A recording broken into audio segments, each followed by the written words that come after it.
Hello everyone, good morning. कैसे हैं आप सब? आई होप मेरे सभी फ्रेंड्स बहुत अच्छे होंगे। स्वागत है आपका नए वीडियो में। तो सुबह का टाइम है और पूजा पाठ हो गई है मेरी। आज संडे का दिन है और आज मैंने सोचा है बच्चों की छुट्टी है, आज मेरे ट्यूशन की छुट्टी है तो कुछ काम कर लूँगी, एक्स्ट्रा काम। कल से ही प्लानिंग करके बैठी हूँ, लेकिन आज उठने के बाद सुबह ऐसे लग रहा है कि एनर्जी बहुत डाउन है। अब देखते हैं काम होता है कि नहीं। कोशिश तो करूँगी कि करूँ, लेकिन पता नहीं, समझ में नहीं आ रहा है कि होगा कि नहीं। और थोड़ा सा तबीयत भी आजकल ना थोड़ी ठीक नहीं चल रही है। पता नहीं बॉडी में जैसे पेन जैसा रह रहा है और सुबह उठने के बाद यहाँ गले में ना थोड़ी सी खिंचाव जैसी हो जा रही है। पता नहीं पिलो की वजह से कि किस वजह से। तो ये भी थोड़ा सा पेन कर रहा है। अब देखते हैं काम होगा कि नहीं, लेकिन धीरे धीरे जो रेगुलर वाले काम है वो तो शुरू करेंगे। और मुझे तो आजकल इतना ज़्यादा गर्म हो रहा है ना, इतनी ज़्यादा गर्मी लग रही है। एसी में बैठी रहूँ या फैन के नीचे बैठी रहूँ फिर भी जैसे पसीना छूटते रहता है। पता नहीं ये भी कुछ हार्मोनल चेंजेस की वजह से हो रहा है, तो उसकी वजह से भी इस गर्मी में तो मैं बहुत ज़्यादा ही परेशान हूँ। इसलिए मैं ना इस तरह से ही हल्के फुल्के कपड़े ही घर में पहन के रख रही हूँ और कामों को भी रोते गाते कर रही हूँ, क्योंकि बहुत ज़्यादा गर्मी लग रही है। बस फिर यहाँ पे आ गई किचन में नाश्ता बनाने के लिए। तो एक पे मैंने दूध गर्म कर लिया, एक पे चाय बना के हस्बैंड को भी दे दिया, मैंने भी पिया। और उसके बाद यहाँ पे नाश्ता बनाने लगी हूँ। तो नाश्ते में आज बना रही हूँ सेवई का उपमा। तो यहाँ पे फटाफट यहाँ पे ये भी नाश्ता भी बन जा रहा है। और मैं सोचती हूँ ना, जब भी मैं किचन में आती हूँ तो कोशिश करती हूँ कि मतलब किचन के मतलब गैस के पास काम करते करते वहाँ पे जो भी किचन में और एक्स्ट्रा भी काम रहते हैं उसे भी कर लूँ। जैसे अब यहाँ पे टमाटर डाल दिया है गलने के लिए, तब तक यहाँ पे मैंने कल सब्जी लाई थी तो यहाँ पे मिर्ची अदरक ये सब भी धो के रखा था, तो उसे भी मुझे डब्बों में सेट करना था। तो मैंने सोचा जब तक टमाटर गल रहे हैं तो इसे भी सेट कर दूँ। इस तरह से फिर ना एक्स्ट्रा टाइम फिर देना नहीं पड़ता है। नहीं तो किचन में मैं फ़ैन लगा के भी अगर ये सब कामों को करती हूँ, जैसे सिकड़ी पे गैस का कुछ काम नहीं है तब तो फ़ैन ऑन ही कर पाते हैं, लेकिन फिर भी मुझे इतना पसीना छूटता रहता है। तो इसलिए मैं फटाफट इसी तरह से कोशिश करती हूँ कि जो भी और भी काम है तो साथ के साथ होते जाए, तो मुझे एक्स्ट्रा कुछ काम करने के लिए फिर किचन में फिर से ना आना पड़े। तो यहाँ पे देखिए मेरा नाश्ता भी बन गया है। अब हस्बैंड को बेटे को दे दूंगी और मैं भी लेके नाश्ता कर लूँगी। और कल ही रात को मैंने शाम को मैंने कढ़ी बना ली थी, जो प्याज वाले पकौड़े डाल के कढ़ी बनती है वो बना ली थी। मैंने सोचा था कि थोड़ा ज़्यादा ही बना लेती हूँ, कल जैसे साफ़ सफाई करने में टाइम भी हो जाएगा तो फिर खाने का लंच का कुछ ज़्यादा टेंशन नहीं रहेगा। तो राइस ही सिर्फ मुझे बनाना रहेगा। तो फिर मैं नाश्ता करके फिर मैंने सोचा कि कोशिश करती हूँ जब कामों में लग जाओ तो फिर इतना समझ में आता नहीं है। और मेरे साथ तो स्पेशली ऐसे ही होता है कि जब मैं कामों में लग जाती हूँ ना, तो मुझे शरीर में अगर कुछ थोड़ी बहुत तकलीफ भी है तो वो मैं भूल जाती हूँ, मेरा माइंड डाइवर्ट हो जाता है। तो फिर मैं कामों में लग गई और फाइनली पूरा काम ही मैंने कर डाला था। 2 दिन पहले से ही मैंने प्लानिंग कर रखी थी कि संडे के दिन मतलब दोनों बेडरूम को अच्छे से साफ करूंगी। कि मेरा हर साल का ही है कि बारिश आने के पहले मैं सफाई कर लेती हूँ। वैसे जब मैं कहीं से हम जब वेकेशन पे हर साल ही जाते हैं, वहाँ से आने के बाद मेरा साफ सफाई तुरंत ही चालू हो जाता है। लेकिन इस बार 1 वीक के बाद मैंने किया, क्योंकि बारिश अभी तक यहाँ पे हो ही नहीं रही है। और मैंने सोचा बारिश के पहले अगर ज़्यादा जल्दी सफाई कर लूँगी तो फिर से धूल मिट्टी घर में आ ही जाती है।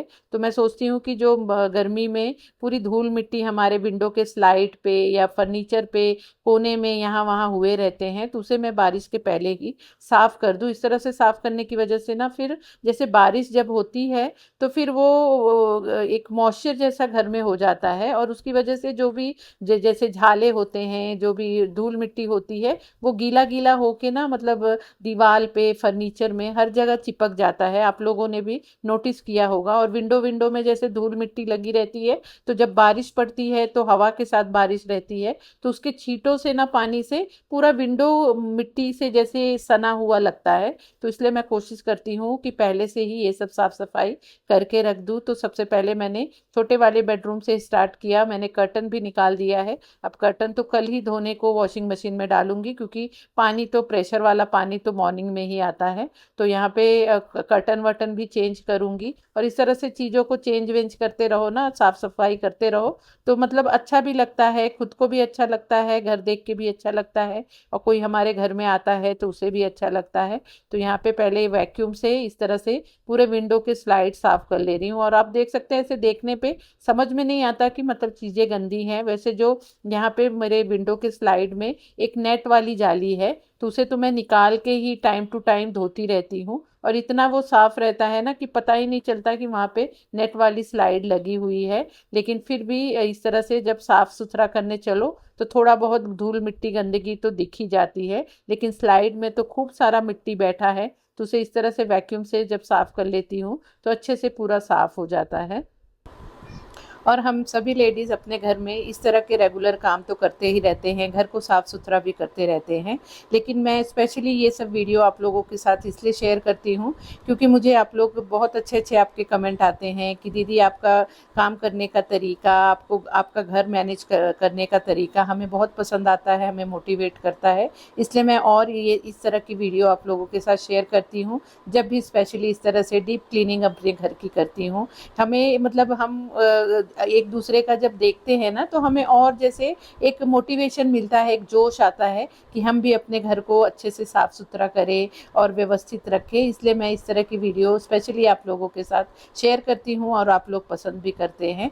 तो ये जो बड़ा वाला विंडो था उसे मैंने साफ़ कर लिया। उसके बाद ये वाला छोटा वाला विंडो है, इसे भी मैंने सोचा पहले साफ़ कर लेती हूँ, उसके बाद फिर बाकी के दूसरे काम करती हूँ। ये मतलब मेन ना इसके जो चैनल्स हैं, ये स्लाइड होते हैं, उसमें बहुत ज़्यादा गंदगी रहती है, वैक्यूम भी करते करते काफ़ी टाइम लग जाता है। फिर मैंने हस्बैंड को बुला लिया क्योंकि संडे का दिन था, छुट्टी ही थी उनकी, तो मैंने सोचा उन्हें बुला लूँ तो जैसे 2 से 4 हाथ हो जाएंगे तो जल्दी काम हो जाएगा। और ये सब कैसे टाइम टेकिंग प्रोसेस होता है। और मैंने मेरी हाउस हेल्पर को भी 11 बजे बुलाया था, वैसे वो 10 बजे आती है, लेकिन मैंने उसे 11 बजे बुलाया था कि 1 घंटा बाद आओ, तो मेरा ये सब जो भी ये से वाले सब काम है वो हो जाएंगे, तो उसके बाद फिर वो झाड़ू पोछा कर लेगी। कामों को करते करते यहाँ पे हमारा मस्ती मजाक भी चल रहा था। मेरे हस्बैंड को देख के मतलब सभी कहते हैं कि तुम्हारे हस्बैंड को देख के लगता नहीं है कि वो इतना मस्ती मजाक करते हैं या बात करते हैं, लेकिन वो खूब ही मस्ती मजाक कर लेते हैं। तो यहाँ पे उनका वही चल रहा था, तो मैंने उन्हें कहा कि अरे कैमरा ऑन है, वीडियो शूट हो रहा है। तो उसके बाद फिर वो कामों में लग गए। और यहाँ पे ये वाले रूम का जो भी इस तरह से मुझे डस्टिंग वस्टिंग करना था सब मैंने कर लिया, लेकिन अब नीचे की तरफ जब हाउस हेल्पर आएगी तो बेड वेड हटा के, सभी चीज़ों को हटा के फिर नीचे की तरफ से पूरा डस्टिंग करेंगे, झाड़ू पोछा करेंगे। उसके बाद फिर मैं आ गई थी बड़े वाले बेडरूम में, और यहाँ पे भी मैंने कर्टन हटा दिया, और उसके बाद यहाँ पे भी साफ़ सफाई चालू हो गई। जैसे हस्बैंड को दे दिया ये वाला काम, तो उन्हें ना कोई भी काम, वैसे वो जल्दी काम करते नहीं हैं इस तरह के, लेकिन उन्हें जो भी काम दे दो ना तो मना भी नहीं करते हैं, और बहुत दिल लगा के करते हैं। कोई भी काम ना बड़े फुर्सत से, बड़े आराम से करते हैं। इसलिए मुझे पता था कि ये वाला काम अगर मैं करूँगी तो मेरे हाथ में 100 काम है, तो मैं इसे फिर इतने अच्छे से कर नहीं पाऊँगी, और थोड़ा सा हड़बड़ी में करूँगी तो उतने अच्छे से साफ भी नहीं होगा। तो उन्हें ही बुला लेती हूँ, उनसे ही करा लूँगी, तो अच्छे से हो भी जाएगा, और मतलब मेरा भी हेल्प हो जाएगा और साथ में काम भी हो जाएंगे।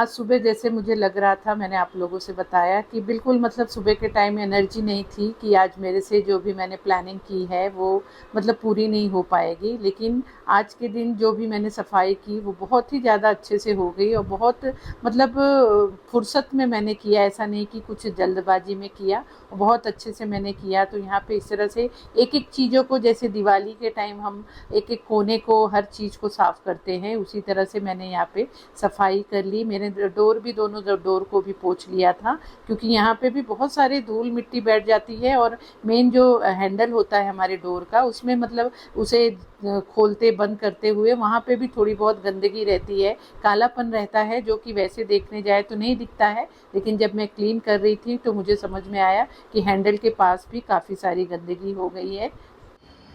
आप यहाँ देख सकते हैं ये फ्रेम, यहाँ का फ्रेम मैंने साफ़ किया है। देखिए साइड साइड में यहाँ के फ्रेम को आप देख सकते हैं कैसा हुआ है।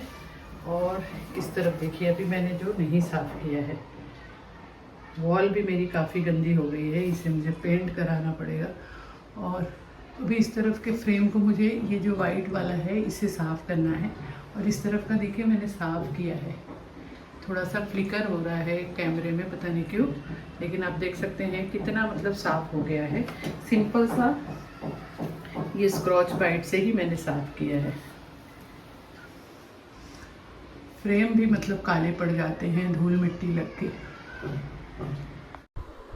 फिर ये वाले विंडो को भी, यहाँ के तो 2 विंडो, मतलब हर बेडरूम में मेरे 2 विंडो था, लेकिन एक वाला विंडो तो हमने एसी के चक्कर में उसे बंद करा दिया है, क्योंकि मेरा विंडो एसी था तो वहाँ पे एक विंडो को बंद करने के बाद ही उसमें विंडो एसी लगा सकते थे।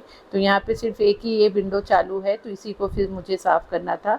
तो फ्रेम को भी अच्छे से चारों तरफ से मैंने साफ़ किया और साथ में फिर पूरे ग्लास को भी अच्छे से साफ़ किया। तो यहाँ पे भी नेट वाली जाली है, लेकिन अभी थोड़े दिन पहले ही मैंने दोनों बेडरूम के जालियों को निकाल के मैंने साफ़ किया था, तो उसमें बिल्कुल ही धूल मिट्टी नहीं थी। तो मैंने सोचा फिर निकाल के साफ़ करने का कुछ मतलब नहीं है, सिर्फ मैंने जो ग्लास है उसे अच्छे से पोंछ लिया था।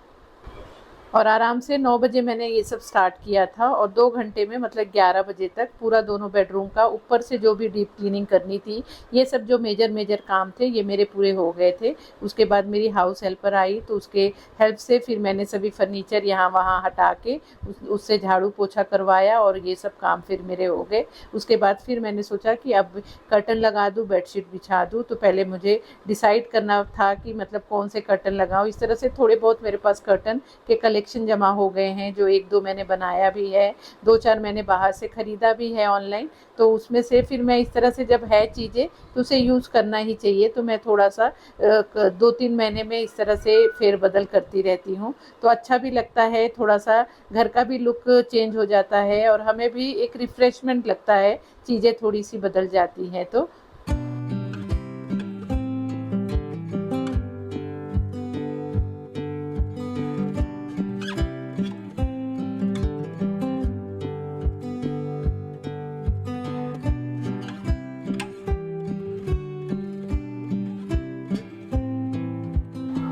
गर्मी का जब मौसम आता है तो मैं मेरे कर्टन जब भी रूम में चेंज करती हूँ तो मैं डबल कर्टन लगा देती हूँ, कि उससे फिर जैसे मोटा रहता है कर्टन, तो फिर बाहर की जो कड़क वाली धूप होती है वो अंदर की तरफ आती नहीं है और रूम भी फिर ठंडा रहता है। लेकिन अब जैसे बारिश के टाइम, अब बारिश 2-4 दिन में तो ज़रूरी होगा क्योंकि मौसम इस तरह से लग रहा है, तो मैंने फिर यहाँ पे कर्टन इस तरह से हल्के वाले ही लगाए हैं, क्योंकि बारिश में पूरा मतलब बादल ही रहता है, कालापन बाहर से ही रहता है, तो अंदर भी जैसे फिर अंधेरा बहुत ज़्यादा हो जाता है, इसलिए इस तरह से हल्के वाले ही कर्टन दोनों रूम में लगा दिया है। उसके बाद फिर मैंने 2-4 दिन पहले ही मेरे जो मैट्रेस का ये कवर था, ये कवर है, मतलब मैट्रेस के साथ ही ये कवर आया था, काफ़ी अच्छा सा है, जैसे कोई चीज़ ना गिरती है कभी बाई चांस तो वो फिर मेन मैट्रेस पे नहीं आता है। कुछ तो है, जैसे बच्चे अगर आपके घर में छोटे हैं तो इस तरह से मैट्रेस पे ये वाला कवर ज़रूर ही लगाना चाहिए, मुझे तो काफ़ी ये यूज़फुल लगता है। तो ये भी मैंने धो दिया था, तो इसे भी अब सोची कि जब अब बेडशीट चेंज करने जा रही हूँ तो इसे भी अच्छे से लगा देती हूँ। उसके बाद फिर मैंने दोनों रूम में बेडशीट चेंज किया।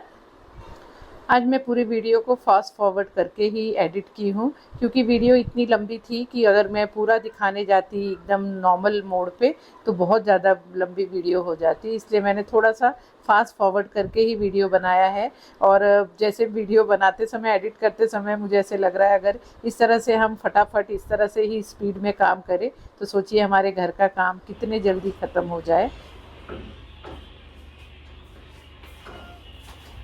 ये वाला जो फिश है ना, ये मेरे बेटे का, मतलब अभी वो अगस्त में 19 साल का हो जाएगा और 19 साल ही इस फिश को हुआ है। इसे लेके ही वो सोता है। तो अभी मुझे यही मतलब दिल में लग रहा है, उससे पूछूंगी कि ये वो मतलब अभी उसका कैसे एडमिशन हो गया है। 3-4 दिन ना हम परेशान थे उसके एडमिशन के लिए। ऑनलाइन ही सब उसके राउंड्स और जो इंटरनल कॉलेजेस के एग्ज़ाम होते हैं वो हुए थे, तो उसके रिजल्ट आ रहे थे। तो टेंशन था कि कोई अच्छे कॉलेज में वो सेट हो जाए।